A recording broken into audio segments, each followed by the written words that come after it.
నమస్తే, welcome to వై news. నేను పుష్ప.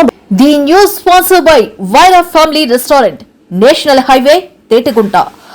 నోరూరించే వంటకాలు, అసలైన మసాలా దమ్ముతో అదిరిపోయే నాన్ వెజ్ రుచులు మీకోసం.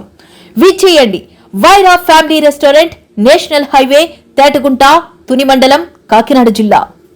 అభివృద్ధి సంక్షేమమే కూటమి ప్రభుత్వ లక్ష్యమని మాజీ మంత్రివర్యులు అనకపల్లి కొనతాల రామకృష్ణ తెలిపారు. మండలంలోని పల్లె పండుగ 2.0లో భాగంగా రేబాకలో పాలిటెక్నిక్ కాలేజ్ వరకు మరియు బడుగులవాడ గ్రామంలో సుమారు 70 లక్షల రూపాయలతో నిర్మించిన కొత్త సీసీ రోడ్ల ప్రారంభోత్సవం చేశారు. కార్యక్రమాన్ని ఎమ్మెల్యే కొనతాల రామకృష్ణ, రాష్ట్ర urban finance infrastructure development corporation chairman Peela Govind Satyanarayana, మాజీ ఎమ్మెల్సీ బుద్దా జగదీశ్వరరావు ప్రారంభించారు. ఈ సందర్భంగా ఎమ్మెల్యే మాట్లాడుతూ రాష్ట్రాభివృద్ధి సంక్షేమమే తమ ప్రభుత్వ అజెండా అని చెప్పారు. రోడ్ల అభివృద్ధి కోసం అధిక నిధులు కేటాయిస్తున్నట్లు చెప్పారు.